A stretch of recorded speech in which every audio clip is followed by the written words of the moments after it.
Paris, November 3rd, 1932.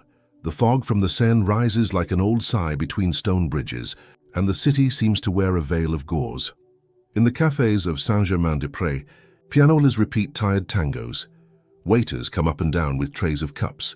Newspapers talk about discreet bankruptcies, about factories that started working 3 days a week, about politicians who swear that everything will return to normal. The crisis is a rumor that infiltrates pockets, speech and looks that avoid asking for change. His name is Etienne Vallis, discreet heir to the Vallis and Fils conglomerate, which does everything: steel railway lines, perfumes that promise eternity in a bottle. In the social columns, they describe him as a slender young man, with a perfect suit and an economical smile. His father, Armand, learned to manufacture wealth without smell, wealth that does not appear in the hands. Etienne inherited the figure and the guilt. In public, he says little. In private, he feels that his life has the consistency of a mirror. It reflects everything, touching nothing. Her name is Claire Delaunay. She works as a bookbinder on Rue de l'Odéon, in a narrow workshop where the dust from the leather shines in the dusty light that falls from the glass roof. Claire's fingers know the weight of the papers, the exact noise a spine makes when it gives way. At night, he helps his mother, Madame Delaunay, run a modest boarding house on Rue Monsieur le Prince, where artists arrive at dawn and leave without paying 2 months later. In Claire's room there is an iron bed, and on it a photograph of Reims before the war, the city where she was born and which she lost, like so many, to the distant noise of cannons. From his office window on Boulevard Haussmann, Etienne sees the rows of tin roofs and discreet flags that mark his stores. He sees men queuing up looking for work, and thinks about the locomotives built by his men that arrive punctually in cities where no one gets off. His father wants him to marry Geneviève Roux, daughter of bankers. The union would be an agreement between empires. Love, an unnecessary detail. In the studio, Claire heats the gilding chalk and repeats to herself that beauty cannot depend on price. In the pocket of her apron she carries a list. Late rent, her mother's medicines, coal bills. She despises the luxury she sees passing by in the shop windows, the polished shine of the cars that park in front of restaurants, where one dish pays for a week's worth of bread. Luxury, he thinks, is always a little cruel. That morning, a worn book crosses both lives. The copy, Le Rouge et le Noir, arrives wrapped in brown paper. A timid handwriting pleads, simple fix. Can't pay much. Claire reads the note and smiles tenderly. There is always someone who still trusts the permanence of a book. The messenger waits at the counter, a young man in a cap and worn coat. Smelling of recent rain, he thanks you, lowers his eyes, disappears with light steps. The smell of rain remains mixed with that of hot glue. The next day, the same boy returns, and the foreshadowing, without announcing his own name, enters with him. It was perfect, says the boy, touching the restored spine as if touching a beloved shoulder. It was a small thing, Claire replies, distracting her own pride. I just gave him the chance to last. The boy watches her as if reading a page he doesn't want to turn. There's something in his eyes, a prudence that doesn't match his age. A drop drips from the wet cap and falls onto the wooden bench. Claire hands him a tissue. He refuses with a gesture. How much do I owe? Whatever you can. What if you can't? Then bring another book, Claire smiles. If not the money, let it be the conversation. The boy, Etienne, with no fortune and no last name, leaves with a new sparkle in his eyes. As he turns the corner, he removes his cap, straightens his body, and for a moment the world returns to the way it always was. The driver waits. The suit is lurking, but he replaces his cap and continues on foot. Not yet. In the days that follow, he brings more volumes, Balzac with pages marked by impatient fingers, a Hugo that passed through prudent hands, Verlaine's poetry with nervous underlining. Each delivery is a conversation. He says little, but listens a lot. Claire, who never wasted words, finds space to breathe in his silence. Do you like books? She asks one day. I like what stays quiet even when the world makes noise. So it's not one of the crowded cafes. Not when everyone shouts the same opinion. She laughs. He watches the laughter like someone discovering a new street and knows he wants to walk down it again. Her gestures have a kind of music, She smooths the corners, blows the dust, stacks volumes like someone arranging an altar. He takes off his woolen glove before touching anything, as if to ask permission. When the studio bell rings, Claire already recognizes his step. When the heart bell rings, Etienne has no one to confess to. When they finally exchange names, Claire and Etienne, she asks where he's from. From here and from nowhere. That sounds like the answer of a man who hides. Maybe I hide from things I didn't choose. We are all hiding from something. She closes the wooden box where she keeps her tools and sighs. I hide from luxury. The word luxury sits between them like a glass that no one touches. Etienne sees his reflection in the invisible surface. You feel ashamed of everything you have and don't need when leaving. He passes the dusty, stained glass window of the studio and finds himself out of focus, like someone who hasn't finished inventing himself. In the late afternoon, a light rain falls over Paris. Claire locks the door and crosses Place de l'Odéon with her short coat. At Café Bonaparte, a man opens the window of a black car, dark jacket, pearl cufflinks, and calls out to her, Mademoiselle Delaunay. Yes, there is a proposal for your studio. What kind of proposal? The kind that settles accounts. She refuses without thinking. Some luxuries for those who have always had little simply consist of saying no. The no echoes in places Claire doesn't imagine. The black car belongs to Henri Morel, director of one of the paper companies of the Vallis conglomerate. He had been tasked with discreetly expanding the group's cultural influence. In other words, buying small reputations so that, as a whole, they become a clear mosaic in favor of the big ones. Did she refuse? Armand Vallès raises his eyebrow, reading the report without hesitation, then offer twice as much. No, you seem proud. Everyone has a price, Morel. Finding it is the art. Etienne listens from afar. Father's table smells of tobacco and expensive leather. The wall clock dictates the discipline of the services. Etienne learns unintentionally that an honest refusal carries more weight than 1,000 approvals, and he feels a childish impulse to protect the place where refusal lives. At night, he returns to the studio now as the boy in the cap. He says that the city is doing badly, that the winter promises to be tough, and asks if he can work a few hours helping with simple tasks. I'm good with hands and silence, he says. Claire hesitates. She's not one to welcome people who don't fit in, but something in his voice convinces her. He learns quickly.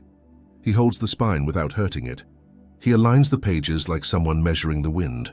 He heats the glue to the right limit. Both of their hearts begin to beat with the same method. Slowly, carefully, constantly. Every now and then, it comes time for short words. Do you live alone? Asks Claire. I share a house with ghosts. Mine would eat all your food. Mine eats time. Mine too. But it's not an easy romance. Claire's mother becomes more ill. The doctor orders new medicine. The pension delays wages. The landlord threatens at the same time. In the press, articles written by Geneviève Roux appeared, extolling the social responsibility of French industrialists. These are texts of icy elegance, with phrases that look like marble steps. Geneviève and Etienne appear together in an old photograph at a charity ball, an image that Claire sees by chance. Folded inside a book she came to restore, she pretends not to see. The heart needs fictions for some time. On the other front, Henri Morel visits the studio with a contract for a constant supply of bindings for the corporate library. The amount would cover 3 months of bills. Claire reads slowly, like someone chewing glass. In the end, he refuses. Why? Asks Morel with a trained sweetness. Because I can't sell what my resistance is. Resistance? Yes. I bind books so that they survive the rush of the world. I cannot bind the world so that it outlives itself. Etienne listens later, and his chest fills with absurd gratitude. But the conflict grows like mold on a damp wall. The father plans mass layoffs in one of the factories in the interior. A strike is underway. The surname Vallès begins to appear in mouths with bitterness. Claire's name, in turn, circulates among students and poets who spent the nights at the boarding house. The bookbinder who refused Vallès. The studio becomes a kind of modest sanctuary, and everything that is a sanctuary attracts pilgrims and enemies. Do you despise me? asks Etienne one night when the rain hits the roof at an angle. I despise what money does with your hands. And what does he do? It makes you forget the weight of things. I haven't forgotten. Then prove it. Proving requires loss. Etienne walks towards her like someone who enters winter before anyone else. Flyers circulate. Work, not charity. Steal for who? Bread for who? Outside the Saint-Quentin factory, workers and their wives hold signs with hands that no longer feel cold. A dark car stops on the other side of the street. From it comes unveils, with two men in overcoats. From the top of an improvised platform, a young speaker tries to measure his words so as not to lose his breath. The police watch with cat eyes. The next morning, the newspapers print a photograph. A woman in a light coat, Claire, taken from the side without knowing it, crosses the street in front of the factory, carrying a box of books donated to the workers' school. The caption does not name her, but makes her a symbol, the lady of books on the morning of the strike. Some applaud her. Others accuse her of being naive. Henri Morel identifies her. The world she refused now recognizes her. At home, Madame Delaunay fears, Claire, don't get involved, can I take books to? Books also burn. On Etienne's side, the siege is different. Geneviève Roux appears in the office with a newspaper clipping. What a coincidence, Etienne, such a photogenic do-gooder. You read coincidences better than me. I read signs. She smiles without joy. If you want to collect martyrs, tell your father. He prefers to collect recognized firms. Armand summons his son. You're a valise. You were not created to wander around bookshops. Maybe I wasn't created. Maybe they invented a use for me. You're sarcastic like a poor poet. I'm poor when I think about what this place is worth. Etienne looks around at the leather, at the clock, at the walls that don't listen. Be careful. Sans-doute compassion is a currency that others spend for you. The antagonist, Morel, is not a villain by vocation. In 1915, he lost a brother at the front. He learned from an early age that order is the only shield. He sees a danger in Claire for being an idea that is moving forward. He sees a greater risk in Etienne, an heir who doesn't believe in inheritances. So, he starts watching the studio, and on a grey afternoon, he finds what he needed. The boy in the cap who leaves an extra coin on the counter, and whose face, clean of charcoal, is the same as the portraits in gilded halls. The world against love does not come with swords. It comes with envelopes, clippings, whispers, half a dozen photographs. The dossier that Morel prepares is thin and lethal. It rains in Paris as if someone had turned an old basin into the sky. Claire arrives at the studio early. The ceiling drips. She places basins under leaks and laughs at her own domestic war. If I could, I would bind time so that the morning wouldn't fall apart. Hear the doorbell, it's Morel and Mademoiselle Delaunay. Forgive my insistence, when weren't we finished? It hasn't started yet. He places an envelope on the counter. The city is small. I prefer big things. So look, inside the envelope, photographs. Etienne at a charity wedding. Etienne in his father's shadow. A clipping that says discreet heir to the Valais group decides to keep reserves. And finally a recent photo enlarged Etienne, now without a cap. In a window reflection, with the same profile that she had learned to recognize by the sound of his step. He didn't tell you? Asks Morel with a sweetness that hurts. No, that's what people of your kind call a lie. Claire closes the envelope like someone closing their chest. And you came to show me out of compassion? For efficiency. Then take your efficiency to another altar. The altar is the same. He tilts his head. You're on top of him. When Etienne arrives, he finds the envelope on the counter. Claire's voice is a tense thread. Who are you? Someone who tried to be less, and it turned out to be nothing. I wanted to know you before you were my name, so you knew your name would offend me. I knew he would take you away from me before he saw me. And in the end, I didn't see you, I saw a theater. I just tried to fit into your light. There was no need, I just had to not delete mine. Silence. Time holds its breath. From the roof, a drop falls into the photo and creates a white circle on Etienne's face. It's going to rain inside us for a while, he says, almost voiceless. Take the storm to your big house. Claire points to the door. On the same day, the police suppress the strike in Saint-Quentin. Windows break. A man falls. The newspapers talk about excessive zeal. To correct the noise, Armand calls a press conference. He will show numbers. Vague promises, charities. Geneviève prepares the speech. Polishing each verb, Morel suggests a theatrical gesture. Invite a haughty bookbinder to make the history albums. They laugh, not Etienne. Before the press conference, Etienne makes an unaccountable decision. He signs the transfer of a significant part of his personal shares to a worker assistance fund, without his name in sight. The lawyer warns that it is reckless. The father calls it betrayal. Etienne calls it breathing. When Armand raises his voice, he lowers his eyes and, out of ancient respect, remains silent. At night, Morel gives Claire a last message. Mademoiselle, leave these people alone and they will ruin themselves. Ruins rarely belong to their owners. Then choose either you or him. I choose what I can lie down and sleep on, and she chooses exile from her own peace. She asks Etienne not to return. The next day, the studio receives a summons. Inspection, report of non-existent irregularities, a fine that doubles the rent. Cruelty is bureaucratic. The paper has a musty smell that won't go away. Claire understands that the silent war has begun, and he starts to lose. The studio closes 3 weeks. Claire works in the dark at the boarding house, sells 2 small presses, pawns her mother's rings, at night when lying down. The body aches with fatigue that is not physical. Think about Etienne's eyes, about the days of fertile silence, and wonder if love fits within a name. On Boulevard Haussmann, Etienne passes rooms where people call him Monsieur, and every Monsieur feels like a slap in the face. Avoid newspapers. He exchanges his suit for a cap and walks aimlessly, but he doesn't dare reach Rue de l'Odéon. At home, he opens a book and reads without reading, words that pass by like water on a smooth stone. In the fireplace, the father smokes. Men learn from losses, women too. I talk about business, Etienne. I talk about things that breathe. Geneviève leaves for Deauville to think with the sea. From there, he sends postcards with calculated phrases. I hope your picturesque phase ends. Do not confuse tenderness with ethics. Etienne keeps them in a drawer that he doesn't open. Morel, in turn, accelerates what he calls sanitation.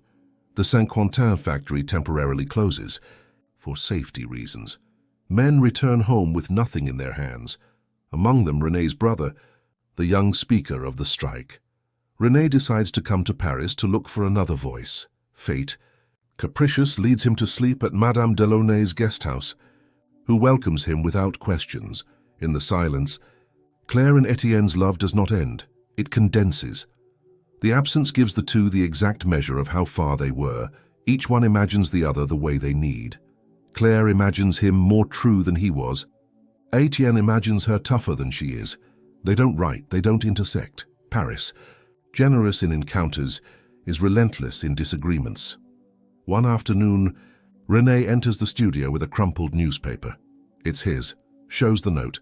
Institution to support workers founded. No signature, but with clues that a man used to reading budgets would notice. Sometimes the enemy carries water for your mill. I don't want his mill. Claire folds the newspaper. I want mine. She reopens the studio, now with the leaks tamed by tin cans. The first customer of the day asks to bind a blue-covered notebook. Blank. Pages. It's about starting again, he says. Claire understands him more than she would like. At night, he lights a candle and sews leaves like someone sewing skin. December 22nd, 1932. The city decorates shop windows with a sad modesty. In the mail, a letter arrives at the boarding house, with no visible sender, addressed to Claire. Inside, a few lines in dark ink. There are things that money cannot cure, and there are others that it only cures if it is given. I know I failed with the name, not the gesture. If you want to return the books, I will take them quietly. If you want to return the silence, I will learn to speak. And Claire reads it several times, like someone testing a key in an old lock. Doesn't respond. Keep the letter in your pocket. Take the silence to the market, the studio, the room. At night, he takes the sheet out of his pocket and folds it in quarters, in eighths, until it becomes a thick square. The pocket is heavy. On Christmas Eve, The reunion that no one prepared for takes place. A small explosion in the boiler of a neighboring building causes a fire to break out in the narrow street. Screams, water, smoke. Madame Delaunay staggers into the corridor. René tries to carry buckets. Claire crosses the street with a wet blanket. A car stops. Two men get out, one of them tall without a cap, with the face that the newspapers know Etienne. He runs to the boarding house door and enters the smoky hallway. Claire's mother falls. He supports her. The fingers touch for a second, hands from opposing worlds, and then let go to work. When the smoke clears, the firefighter shrugs. It was less than it looked. Claire's heart, however, insists on more. She looks at Etienne like someone finding an old portrait behind a piece of furniture. Thanks. I don't know how to do anything other than arrive when it rains. This time it rained fire. The fire sometimes thanks you, and the name. She asks, suddenly tired. I'm the same one who carried boxes into your studio, and also what you can buy on the street. If I could buy a street, I would buy this one, to leave it exactly as it is. There is laughter in the corner of her mouth. There is pleading in the corner of his eye. René watches the two and smiles, like someone who understands a map that isn't his. Madame Delaunay breathes better, asks Claire to forgive the boy in the cap. He has a name. Mom. We all have two, what we inherit and what we learn. The next day, the studio bell rings. Etienne is there without an escort, without a newspaper, without a mask. I want to pay for the repair of a book. What I need to continue. Do you have any? I have it now. He places a blue-covered notebook on the counter. Write with me. Claire holds the notebook. It's still not forgiveness, but it's a question. And questions, when asked truthfully, are doors. Redemption rarely comes with trumpets. Sometimes it comes in the form of a cold assembly in a warehouse. They are a factory where men and women expect promises that do not give. December 29th. Saint-Quentin, Armand prepares a speech. Morel calculates security. The police take position. Etienne arrives with a simple coat and a piece of paper in his pockets. Claire is in the back, next to René, who invited her to see what money can do. When you decide not to send it, Armand speaks of adverse general conditions and joint effort.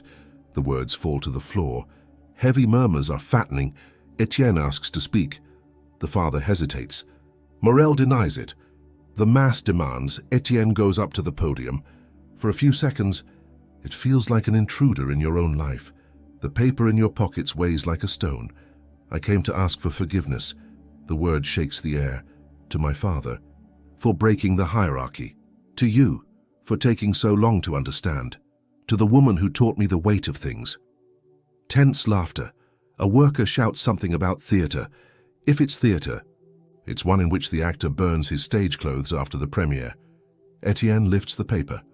I signed the transfer of my personal shares and direct income to a fund under the control of a board elected by you. Not for charity, for reconversion. Promises.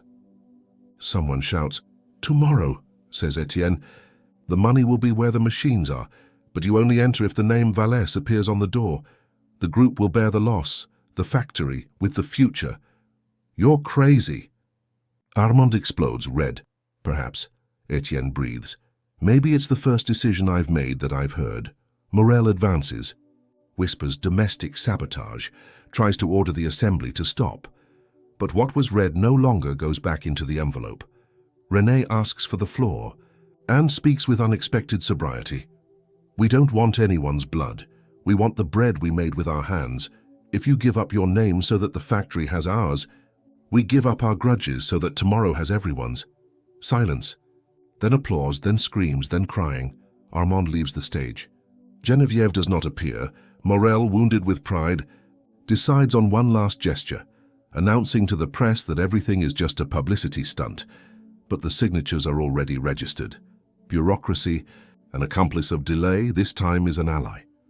As they leave the warehouse, Claire and Etienne look at each other as if giving each other their own face. This will cost you dearly. Some things are only worth when they cost. And your father? I'm not an orphan, but today I learned not to be an heirs, and me? She asks in a whisper. What did you do for me? I unlearned a surname to fit your short name. I didn't ask you to do that. I needed to ask myself. Morel comes up with what he thinks is the final bullet. He shows Claire a draft of an old contract, prepared to buy the studio. He knew everything, he insinuates, pointing to Etienne. Slander is a thin blade, Claire pale, firm Etienne. He didn't know. The voice comes from behind. Geneviève, unexpectedly, arrives with a fur coat and tears that don't match her skin. The draft is mine, I wanted to spare you the minor hassles. Geneviève. Etienne closes his eyes. Don't look at me like that, she laughs at herself. I also loved your version of the cap. She turns to Claire. He is incapable of lying when he is hungry for the truth. That's his defect. Then, to Morel. And your flaw is thinking that people are maps that fit on a clipboard.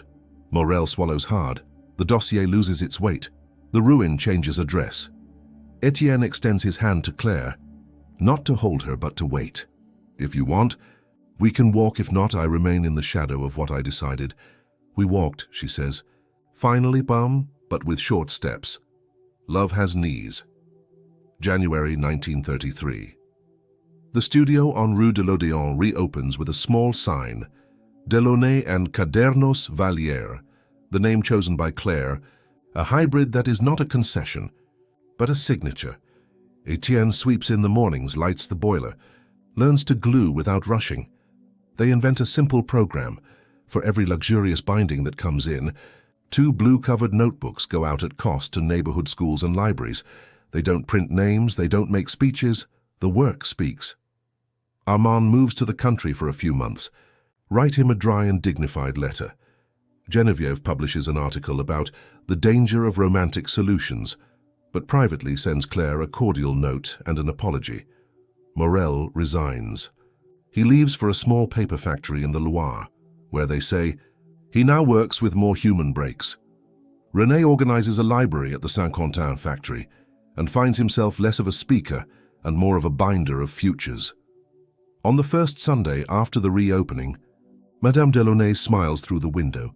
She sees her daughter and the young man in the cap, who now sometimes wears a suit, but not every day, and walking along the Pont Neuf with a basket of bread. The Seine carries remnants of ice. Seagulls streak the air with white streaks. Paris breathes like someone who has finished crying. In the modest room, on the iron bed, A.R. new portrait, not of people, but of an open blue-covered notebook, with the first inventory written in pencil. Instead of promises, 120 notebooks, 64 books saved, one life restarted. Claire's and Etienne's handwriting is confused in the letters that go up and down. At the end of the night, he says, I still owe you a name. You just owe me time. How much? The time it takes to read a book without rushing. They turn off the light. Outside, a distant bell chimes the time like someone turning a page. And in that city that seemed to be made of mirrors, they chose to be windows, so that love finally could see and be seen without being measured by brightness, but by the secret weight of the things that remain.